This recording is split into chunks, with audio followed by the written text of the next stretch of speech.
Start.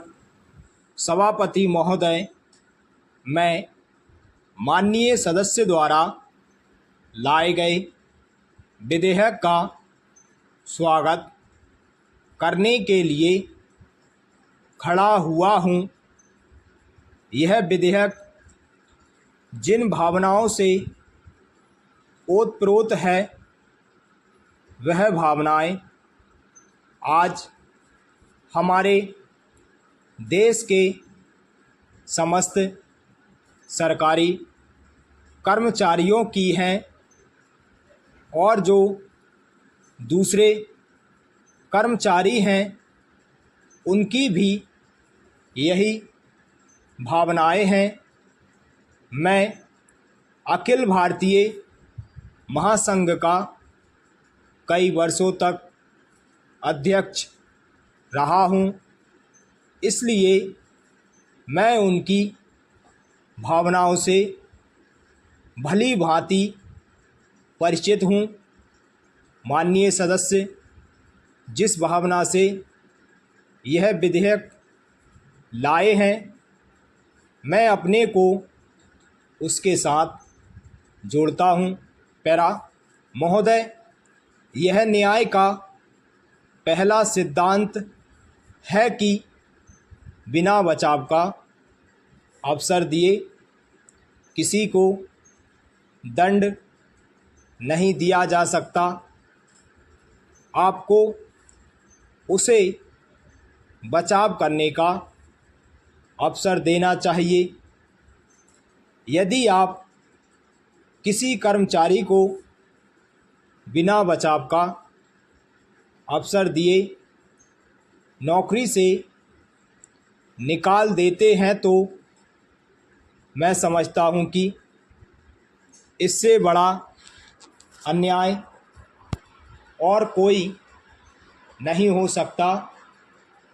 अभी हमारे एक मित्र सदन में कह रहे थे कि इसके कारण सेवाओं में सुधार होगा।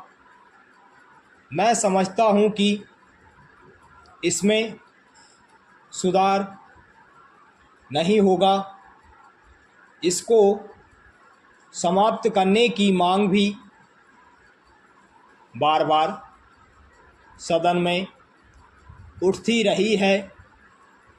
आप अगर किसी को बचाव का अवसर दिए बिना सरकारी सेवा से हटाने की बात करते हैं तो मैं समझता हूं कि आप समाजवादी नहीं हैं।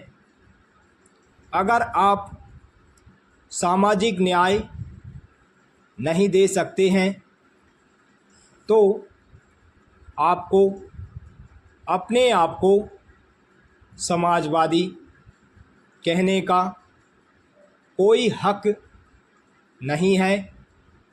मैं निवेदन करना चाहूँगा कि प्रजातंत्र के जो नियम हैं उनका आपको पालन करना चाहिए। इस संबंध में मैंने एक प्रस्ताव सदन के सम्मुख प्रस्तुत किया था। इस पर सदन में बहस हुई थी तथा यह विचार व्यक्त किया गया था कि सरकारी कर्मचारियों को लोकतांत्रिक अधिकार मिलने चाहिए, राजनीतिक अधिकार मिलने चाहिए और इसका सभी दलों ने समर्थन किया था। उस समय जो गृह मंत्री थे उन्होंने भी इसे स्वीकार किया था।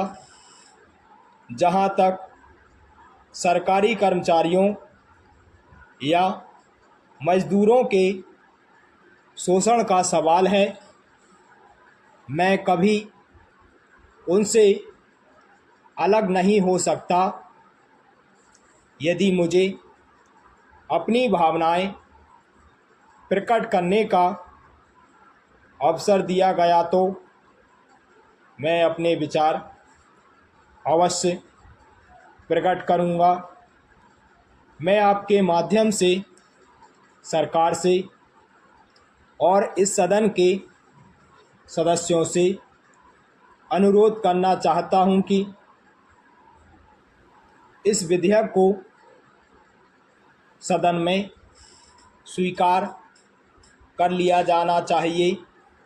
न्याय के समक्ष समुचित फैसला होने का अवसर सभी को मिलना चाहिए।